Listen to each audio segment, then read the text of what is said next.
Everyone.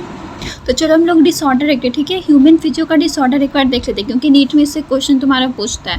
तो जल्दी से हम लोग 5 मिनट में पूरा डिसऑर्डर देख लेते हैं, ठीक है। ज़्यादा नहीं, मतलब जितना नीट में पूछता है बस उतना, उससे ज़्यादा नहीं है। एनसीईआरटी का लाइन देख लेते हैं, ठीक है।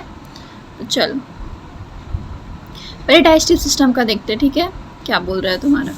The inflammation of the intestinal tract, तो तुम्हारे इन्फ्लामेशन हो जाता है किसमें, इंटेस्टाइनल ट्रैक में, ठीक है।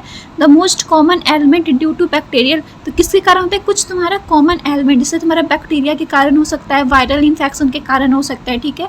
The infection are caused by the parasite, और वो किसी होता है तुम्हारा, क्योंकि तुम्हारे इंटेस्टाइन ये सब में तुम्हारा पैरासाइट चला जाता है, उसके कारण होता है। जैसे कि तुम्हारा टैप बॉम्ब किसका है तुम्हारा, जैसे कि तुम्हारा टैप बॉम्ब में टैनिया हो जाएगा, प्लेटीहेलमिन्थस का। फिर राउंड बॉम्ब हो जाएगा किसका, एस्कैरियोसिस हो जाता है तुम्हारा।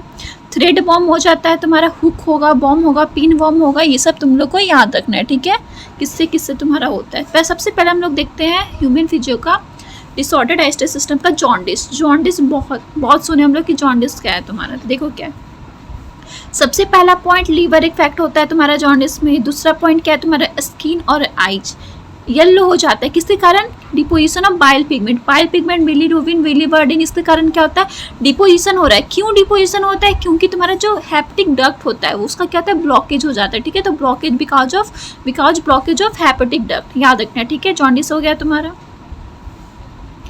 अब देखो क्या है तुम्हारा, वॉमिटिंग है, डायरिया है, कंस्टिपेशन और इंडाइजेशन है। चलो इतना देखते हैं। तो वॉमिटिंग क्या है, बताओ वॉमिटिंग क्या है। तो it is ejection of stomach content through, मतलब तुम्हारा जो पेट का कंटेंट है, जो तुम्हारा एनस से आना चाहिए था वो तुम्हारे माउथ से आ रहा है, ठीक है।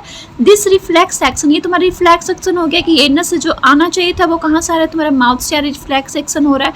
वो कौन कंट्रोल करता है, तुम्हारा वॉमिट सेंटर तुम्हारा कौन है, मेडुला है। बहुत इंपॉर्टेंट पॉइंट क्या है तुम्हारा, मेडुला है। फीलिंग ऑफ नोजिया प्रोसेट, तुम्हारा क्या होता है, नोजिया जैसा होता है, मुंह से तुम्हारा सलाइवा आने लगेगा, चक्कर आने लगेगा, अपने तुम्हारा माइंड कंट्रोल मतलब आउट ऑफ कंट्रोल हो जाएगा, तो वही तुम्हारा नोजिया होने लगता है। इससे तुम्हारा क्या होता है, वॉमिटिंग होता है, याद रखना, ठीक है, वॉमिटिंग।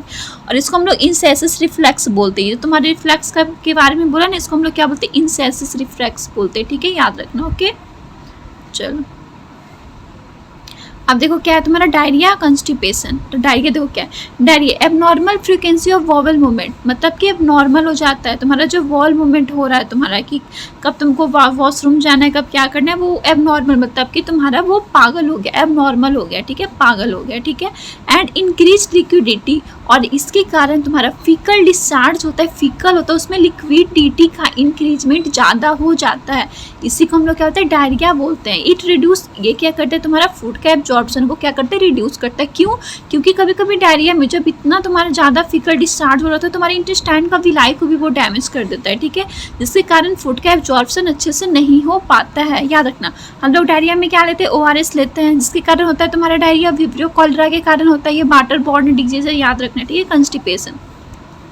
कंस्टिपेशन क्या है, फीकस, इसमें क्या होता है, रेक्टम में बेचारा जिद्दी है, मतलब यहाँ से हम जाएंगे ही नहीं, वही जब तक पानी नहीं दोगे तब तक हम यहाँ से हिलेंगे नहीं, वही ये तुम्हारा, ठीक है। फीकस आगे कहाँ जब होता है, रेक्टम में। और ये तुम्हारा वॉल मूवमेंट इरेगुलरली, मतलब मनमौजी हो जाता है। डायरिया में तुम्हारा पागल हो जाता है, इसमें क्या होता है, मनमौजी हो जाता है, याद रखना, ठीक है। आगे इंडाइजेशन में क्या है, in this condition the food is not properly digest, इस कंडीशन में तुम्हारा अच्छे से खाना क्या हो रहा है, पच नहीं पा रहा है, डाइजेस्ट नहीं हो पा रहा है, जिसके कारण तुमको लग रहा है कि नहीं, मतलब हम 12 घंटा से नहीं खाएं, 6 घंटा से नहीं खाएं, कुछ खाए भी नहीं, फिर भी मेरा पेट फुला फुला लग रहा है, हमको भूख ही नहीं लग रहा है, वही चीज़ है। The cause of indigestion are, सबसे पहले तो क्या है तुम्हारा, एंजाइम का तुम्हारा कम, मतलब कम अमाउंट में सिक्रीट होना, क्योंकि तुम्हारा खाना को एंजाइम्स पचाएगा, वो अच्छे से सिक्रीट ही नहीं हो रहा है, तो खाना तो तुम्हारा धरा का धरा रह गया।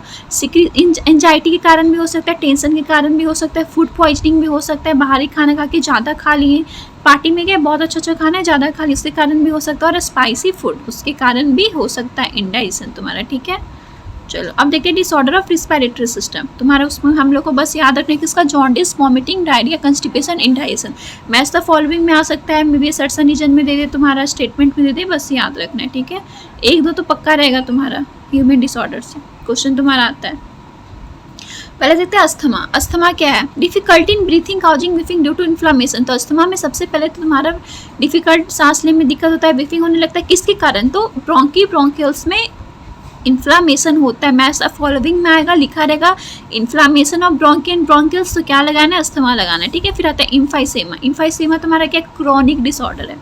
इसमें क्या होता है, तुम्हारा अल्वियोलर वॉल जो होता है डैमेज हो जाता है, किसके कारण, क्योंकि रिस्पिरेटरी सर्फेस तुम्हारा डिक्रीज हो जाता है, ठीक है। इसका सबसे मेजर काज है cigarette smoking.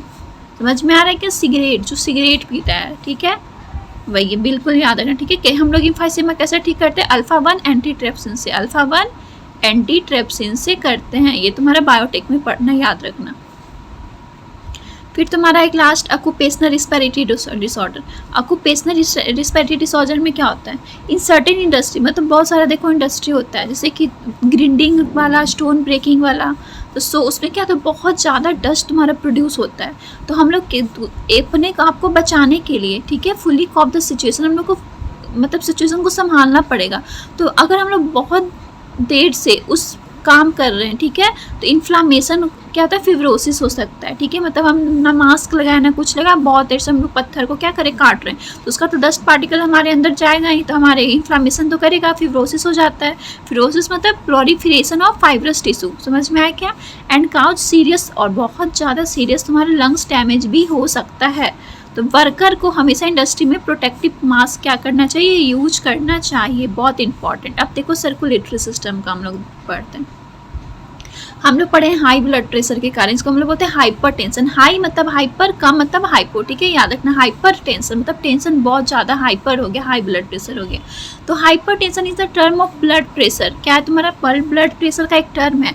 Then higher than मतलब नॉर्मल से हायर हो गया, नॉर्मल तुम्हारा 120/80 है, तो हायर मतलब 120 की जगह तुम्हारा 140 हो गया, 90 की जगह 80 की जगह तुम्हारा 90 हो गया, 95 हो गया, ऐसे हो गया, ठीक है, याद रखना। मतलब नॉर्मल से ज़्यादा है तुम्हारा। In this measurement 120 mmHg millimetre of mercury pressure, समझ में आ गया। ये तुम्हारा इसको क्या बोलते हैं, सिस्टोल बोलते हैं। 120 को सिस्टोल बोलते हैं और पंपिंग बोलते हैं प्रेशर, एंड 80 को क्या बोलते हैं, डिस्टॉल और डायस्टोलिक और रेस्टिंग प्रेशर बोलते हैं, याद रखना, ठीक है। If repeated check of blood pressure on individual, देखो क्या है तुम्हारा 140 से 90 हो गया, ये 140 के ऊपर भी हो गया तुम्हारा, तो और हायर, इसी को हम लोग क्या बोलते हैं, हाइपर टेंशन बोलते हैं, ठीक है। हाइपरटेंशन से क्या होता है, क्या कुछ तो होगा, तो हाँ, हार्ट डिजीज तुम्हारा हो सकता है, और भी कुछ तुम्हारा वाइटल ऑर्गन को अफेक्ट कर सकता है, जैसे तुम्हारा ब्रेन और किडनी, ब्रेन हैमरेज भी तुम्हारा होता है तुम्हारा हाई ब्लड प्रेशर से, किडनी भी तुम्हारा अफेक्ट कर सकता है। तो ये तुम्हारा क्वेश्चन आता है कि हाई ब्लड मतलब हाइपरटेंशन से कौन कौन सा तुम्हारा वाइटल ऑर्गन क्या डैमेज होता है, क्या बच्चा बोलेगा नहीं ब्रेन और किडनी का क्या मतलब तुम्हारा हार्ट से, तो है, ठीक है। तो ब्रेन और किडनी तुम्हारा डैमेज करवाता है, हाई ब्लड प्रेशर होता है, तो ठीक है। आगे एक तुम्हारा है कोरोनरी आर्टरी डिजीज, इसको हम लोग क्या बोलते हैं, CAD, फुल फॉर्म याद रखना, कोरोनरी आर्टरी डिजीज, ठीक है। इसमें क्या, coronary artery disease often refer to atherosclerosis, ठीक है, याद रखना। अफेक्ट द वेसल्स में क्या होता है, तुम्हारे वेसल्स को अफेक्ट करता है, जो तुम्हारा ब्लड को लेके जा रहा है तुम्हारे हार्ट तक, मतलब वेसल्स को ही क्या कर दिया तुम्हारा, आर्टरी, उससे समझ में आ रहा है। इट इज़ काउज्ड बाय, मतलब देखो कैल्शियम, वहाँ पे फैट, कोलेस्ट्रॉल और फाइब्रस टिश्यू क्या होता है, डिपोजिट होने लगता है तुम्हारा आर्टरी में, वो ठीक है। तो वेसल्स में तो डैमेज तो करेगा ही। तो इसमें क्या होता है, नैरो मतलब तुम्हारा क्या है, तुम्हारा आर्टरी क्या है, यहाँ पे जाके तुम्हारा सब कुछ जाके क्या हो रहा है, डिपोजिट हो रहा है। देखो ये नैरो हो गया ना, पतला हो गया, तो खून तो अच्छे से जा नहीं पाएगा, ब्लड तो जा नहीं पाएगा अच्छे से, तो वही चीज़ तुम्हारा बता रहा है। आगे एंजाइना, एंजाइना पेक्टोरिस, ठीक है, एंजाइना पेक्टोरिस देखो है ना, इस सिम्टम से तुम्हारा अचानक से चेस्ट में दर्द होना, एक्यूट चेस्ट पेन, इसको पता अचानक से चेस्ट में पेन हो जाना, इसमें अच्छे से हम लोग ऑक्सीजन हमारे हार्ट मसल्स के पास नहीं जा पाते, इसके कारण क्या होता है, अचानक से हार्ट में क्या होता है, चेस्ट में दर्द होने लगता है। तो angina can occur in main and women, मतलब एनी एज, कोई भी एज, ऐसा नहीं कि सिर्फ बुढ़ापे में होगा, नहीं, किसी को भी हो सकता है, but it is more common, मतलब मिडिल एज वाले के लिए और इस बहुत के लिए बहुत कॉमन ही ज़्यादा होता है, ठीक है। It occurs due to condition that effect the blood flow effect करता है तुम्हारा, क्योंकि ऑक्सीजन तुम्हारा कम वहाँ पे पहुँच रहा है। अब हार्ट फेल्यूर, बहुत सुना है तुम्हारा हार्ट फेल्यूर हो गया, तो heart failure means that a state, ये हार्ट फेल्यूर का मतलब क्या है, तो हार्ट वैन इट मतलब तुम्हारा हार्ट अच्छे से पंपिंग नहीं कर पा रहा है ब्लड को पूरे बॉडी में, ठीक है, समझ में आया क्या, मतलब जितना बॉडी को मिलना चाहिए वो अच्छे से पंप नहीं कर पा रहा है। It is sometimes called congestive heart failure मतलब congestion of lung is one harm system of symptoms of the disease. Heart failure is not the same as cardiac, मतलब कि हार्ट फेलियर अलग है और कार्डियक अरेस्ट अलग। बहुत सारा होता है ना उसको हार्ट अटैक आ गया, हार्ट फेल हो गया, तो नहीं, दोनों का अलग सिस्टम है, ठीक है। When the heart stop beating, तो अगर तुम्हारा हार्ट क्या हो गया, धड़कना बंद हो गया, और हार्ट अटैक, ठीक है। व्हेन द हार्ट मसल, देखो समझ में आ गया कार्डियक अरेस्ट का मतलब क्या है तुम्हारा, जब तुम्हारा कार्डियक अरेस्ट, ठीक है, जब तुम्हारा स्टॉप हो गया बीटिंग होना, ठीक है, मतलब हार्ट दिल नहीं धड़क रहा है। और हार्ट अटैक का मतलब क्या है, जब हार्ट मसल्स अचानक से डैमेज हो गया और अच्छे से जितना ब्लड सप्लाई होना चाहिए उतना नहीं हो पा रहा है, तो तुम्हारा हार्ट क्या होता है, अटैक हो जाता है। और कार्डियक अरेस्ट मतलब कि दिल धड़कना बंद हो जाता है, ठीक है, याद रखना। चलो अब एक्सक्रीटरी सिस्टम का डिसऑर्डर देखते हैं। माल फंक्शन ऑफ किडनी मतलब किडनी जैसे काम नहीं कर पा रहा है। Can lead to accumulate of urea in blood, क्योंकि ब्लड में ज़्यादा क्या हो रहा है, यूरिया का एक्यूमुलेशन हो रहा है। इन अ कंडीशन, इसको क्या बोलते हैं, यूरेमिया बोलते हैं, okay, which is highly harmful, जो क्या बहुत हार्मफुल है, and may lead to kidney, इसके कारण तुम्हारी किडनी फेल भी हो सकता है। In such patient urea can remove by process, तो हम लोग क्या करते हैं, ऐसे पेशेंट को क्या हीमोडायलिसिस करवाते हैं। हीमोडायलिसिस में क्या होता है, यूरिया तुम्हारे ब्लड से क्या होता है, रिमूव करवाते हैं, ठीक है। Blood drain from the confited arteries pumped into dialysis unit after, मतलब ये तुम्हारे लिए लाइक हेपारिन ये सब हम लोग देते हैं एंटीकोगुलेंट ऐड करके, ठीक है। The unit contain a colloid cellophane tube surrounding by a fluid, जिसको हम लोग डायलिसिस फ्लूइड बोलते हैं, having the some composition that plasma, और क्या plasma except the nitrogenous waste, ठीक है। ये तुम्हारा सेल मेम्ब्रेन, हाँ ये सब देखो, देख लेना एक बार, ओके। देखो और ये तुम्हारा पासेस करता है मॉलिक्यूल का कंसंट्रेशन ग्रेडियंट अलाउ, ये सब करता है। तो इसमें क्या होता है, तुम्हारा नाइट्रोजनस बेस क्या होता है, डायलिसिस फ्लूइड में क्या होता है, एब्सेंट हो जाता है, क्योंकि उसको नहीं दिया था, बाकी सब दिया था, ठीक है। इसके कारण जो सब ट्रांस होता है वो फ्रीली मूव करता है और ब्लड को जाके वो क्या करता है, क्लियर करता है, ठीक है। फिर ये जो ब्लड तुम्हारा साफ होता है वो पम्प्ड बैक, मतलब बॉडी में फिर से जाके पम्प्ड बैक होता है थ्रो किससे, वेन से। आफ्टर एडिंग क्या हम लोग करते हैं, एंटी हेपारिन, क्योंकि हम लोग पहले हेपारिन दिए थे, फिर जाके हम लोग एंटी हेपारिन देते टू, ठीक है। दिस मेथड इज बून, ये तुम्हारा बून है, मतलब क्या बोलते हैं, जिंदगी, मतलब बून मतलब कि वरदान है तुम्हारा। बहुत सारे 1000 जिसको यूरेमिक पेशेंट होते हैं पूरे ओवर वर्ल्ड में, ऐसे करके, ठीक है, हीमोडायलिसिस से। अब हम लोग देखते हैं kidney transplantation is the ultimate method of the correction of, तो किडनी ट्रांसप्लांट कैसे हम लोग करते हैं, तो रेनल फेल्यूर, जिसको किडनी फेल्यूर बोलते हैं, उसमें हम लोग किडनी ट्रांसप्लांट करते हैं।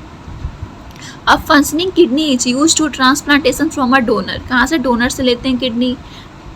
जैसे कि तुम्हारा सबसे पहले तो प्रेफर करते हैं क्या, क्लोज रिलेटिव होना चाहिए, ठीक है, टू मिनिमाइज इस चांस, मतलब कि रिजेक्शन, क्योंकि किडनी ऐसा नहीं कि किसी का किडनी निकाल के हम लोग लगा दो, उसके लिए भी रिजेक्शन होता है, सब कुछ मिलाया जाता है, इम्यून सिस्टम बाई होस्ट, ठीक है। Modern clinical procedure have increase the success rate of the complicated technique, okay, चलो याद हो गया।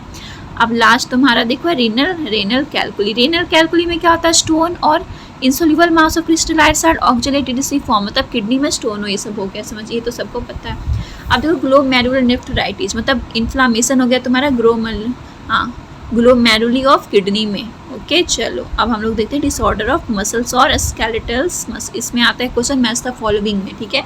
तो मिस्थेनिया ग्रेविस और मस्कुलर डिस्ट्रॉफी में क्या करना है कि कंफ्यूज नहीं होना। मिस्थेनिया ग्रेविस क्या है तुम्हारा, ये ऑटो इम्यून डिसऑर्डर है, सबसे पहला पॉइंट, ये क्या है तुम्हारा, ऑटो इम्यून डिसऑर्डर है, जो अफेक्ट करता है तुम्हारे न्यूरोमस्कुलर जंक्शन को। इसके कारण तुम्हारा फैटिगी होता है, वीकनिंग होता है, पैरालिसिस हो जाता है तुम कुछ स्केलेटल मसल्स में, ठीक है। दूसरा मस्कुलर डिस्ट्रॉफी। मस्कुलर डिस्ट्रॉफी तुम्हारा क्या है, मतलब progressive degeneration of skeletal muscle mostly due to, ये तुम्हारा क्या है, जेनेटिक डिसऑर्डर, ये जेनेटिक है, ये तुम्हारा ऑटो इम्यून डिसऑर्डर है, ठीक है। इसमें डिजनरेट होने लगता है स्केलेटल मसल्स का। टेटनी तुम्हारा क्या है, रैपिड स्पैम, मतलब बाइल कॉन्ट्रैक्शन होता है तुम्हारा मसल्स में, क्योंकि लो कैल्शियम हो जाता है तुम्हारे बॉडी फ्लूइड में। टेटनी किस होता है, लो कैल्शियम के कारण होता है, याद रखना, ठीक है। आगे अर्थराइटिस, मतलब जॉइंट्स में इन्फ्लामेशन होता है, दर्द होता है, सुना होगा कि जॉइंट में पेन हो रहा है, वही अर्थराइटिस, ठीक है।